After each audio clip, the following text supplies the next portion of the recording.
जय हिंद दोस्तों। आज का विषय है एसआरए में मेंटेनेंस। देखिए, जब भी आपका प्रोजेक्ट चालू होता है, जीबीआर होता है, फिर उसका प्रपोजल, फिर उसके बाद एलओआई जब आती है तो एलओआई के कंडीशंस में दिए रहते हैं कि डेवलपर आपको क्या क्या करके देने वाले हैं। अब इसमें बात आती है मेंटेनेंस की।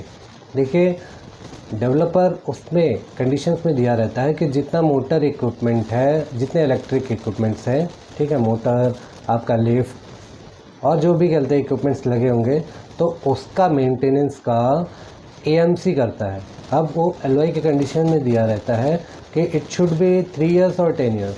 अब उसमें 3 साल के लिए रहेगा या 10 साल के लिए रहेगा, वो उसमें दिया रहता है। अब उसमें देखने वाली बात यह है कि जो ट्राई पार्टी एग्रीमेंट बनता है उसमें डेवलपर, सोसाइटी और जो सर्विस प्रोवाइडर है उसके बीच में, तो आपको वो ट्राई पार्टी एग्रीमेंट सोसाइटी जब हैंडिंग टेकिंग ओवर करती है डेवलपर द्वारा, तो उसको सब कुछ हैंडिंग टेकिंग ओवर में लेना है, जैसे कि बालवाड़ी, welfare centre, cultural centre, library, जो भी कहते कि आपके है, ठीक है, एमिनिटीज़, वो एमिनिटीज़ साथ में ये जो ट्राई पार्टी एग्रीमेंट है जो एएमसी का, वो प्लस जो भी कहते हैं कि उन्होंने सिक्योरिटी मेंटेनेंस डिपॉजिट जमा किया होगा उसका रिसिप्ट्स, उसके चालान, जिससे कि ये मालूम पड़े कि आपके डेवलपर ने हर एक क्लॉजेस ऑफ कंडीशंस, कहते हैं कि कंडीशंस ऑफ एलओआई फुलफ़िल कर दी है।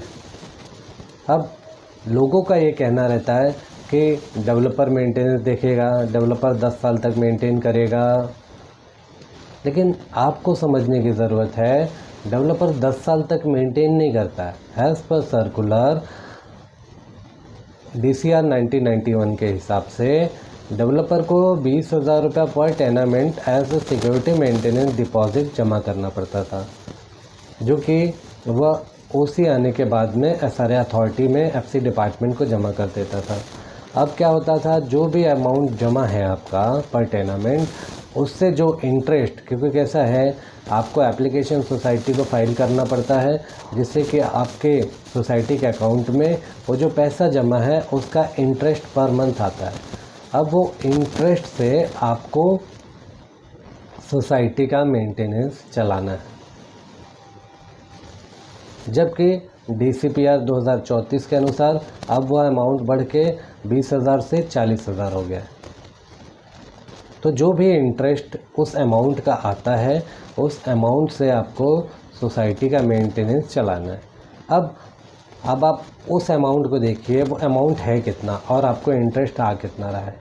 अब आपको साल भर में लाख रुपए इंटरेस्ट आ रहा है और आपके सोसाइटी का मेंटेनेंस पर मंथ 50,000 का है, तो नहीं हो पाएगा। तो मेंटेनेंस फ्री कहाँ होगी सोसाइटी?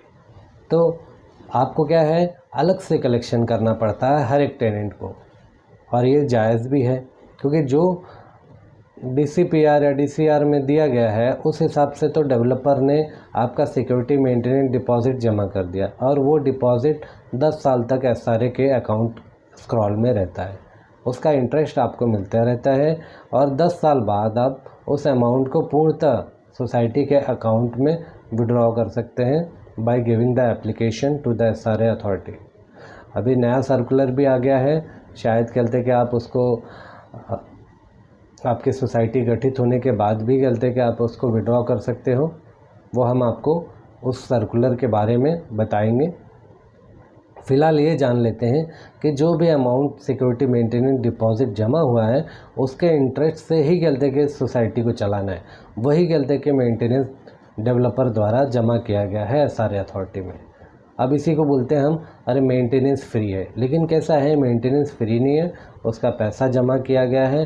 अब उस पैसे से अगर आपका मेंटेनेंस नहीं चल पा रहा है तो फिर आपको प्रति टेनामेंट, मतलब प्रत्येक फ्लैट के हिसाब से सोसाइटी को एक रेजोल्यूशन पास करना पड़ता है, या तो जनरल मीटिंग में पास करता है कि हमको इतना एक्सपेंडिचर एडिशनल आ रहा है, उसके लिए हमें पर फ्लैट इतना चार्ज करना पड़ेगा। तो उस हिसाब से आपको मेंटेनेंस लागू होता है, जबकि वो रेजोल्यूशन पास कर देते हैं, उस हिसाब से आपको मेंटेनेंस जो इंटरेस्ट आ रहा है और प्लस ये जो मेंटेनेंस कहते हैं कि एडिशनल कलेक्ट किया जा रहा है, उससे ही आपके सोसाइटी का मेंटेनेंस किया जाता है। अब इसमें मेंटेनेंस फ्री कुछ भी नहीं है, जो भी पैसा जमा है स्क्रॉल में उसका इंटरेस्ट आता है, और जितने भी एएमसी के अंदर में आपके कवर्ड है, ठीक है, एएमसी में लिफ्ट आपका है, मोटर पंप है, तो जो भी एएमसी में कवर्ड है, जो डेवलपर ने सोसाइटी के साथ में एएमसी किया है उसको देख सकते हो। वो आपका कैसा है, मेंटेनेंस फ्री है, बस इतना ही है। बाकी कैसा है, आपको कुछ भी मेंटेनेंस फ्री नहीं है। आपको आपके लोगों को बेसिकली कहते हैं कि आपका कलेक्शन करना पड़ेगा, उसी हिसाब से सोसाइटी को मेंटेन करना पड़ेगा। अदरवाइज़ 10 साल तक जो डेवलपर है वो कोई भी कहते हैं मेंटेनेंस कहते कि नहीं करता है।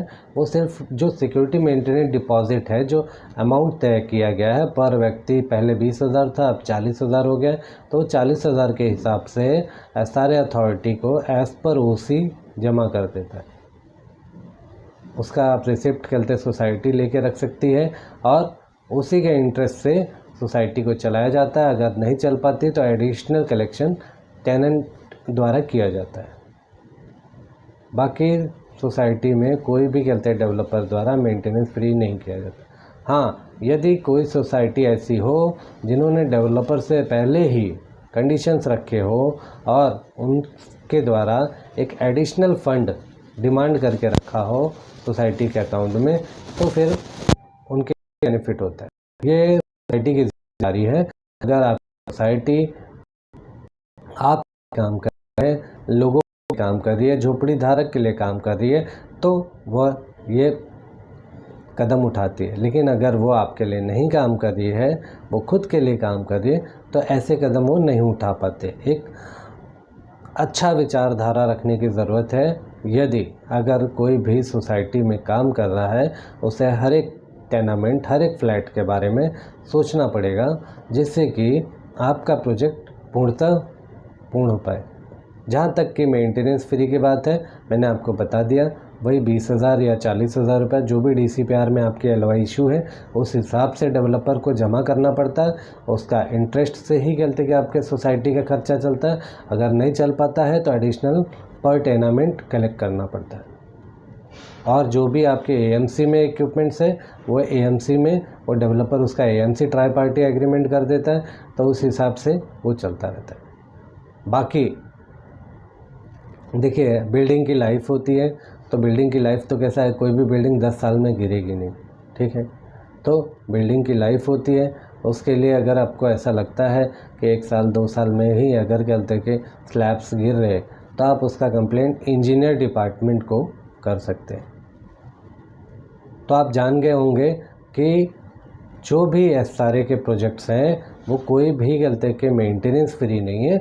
उसके लिए एक सर्टेन अमाउंट SRA अथॉरिटी के स्क्रॉल में जमा रहता है, जिसका इंटरेस्ट आपके सोसाइटी को आता है, और उसी इंटरेस्ट से सोसाइटी चलाई जाती है। अगर नहीं चल पाती तो एडिशनल कलेक्शन मेंटेनेंस के रूप में किया जाता है, और आपका भी फ़र्ज़ है कि वो मेंटेनेंस क्लियर करते रहें, क्योंकि अगर एक सोसाइटी है, आपको मेंटेन करके रखना है। देखिए कैसा है, अभी आप झुग्गी झोपड़ी से एक फ़्लैट में चले गए हो, और जब फ्लैट में चले गए तो आपका लिविंग ऑफ स्टैंडर्ड बढ़ गया है, तो ज़रूरी है कि आपके सोसाइटी को अपना मेंटेनेंस समय समय पर भरते रहें, जिससे कि आपकी सोसाइटी का मेंटेनेंस प्रॉपर तरीके से हो, सिक्योरिटी प्रॉपर तरीके से हो, और सोसाइटी भी आपके सोसाइटी का, आपकी बिल्डिंग का देखभाल ढंग से कर पाए।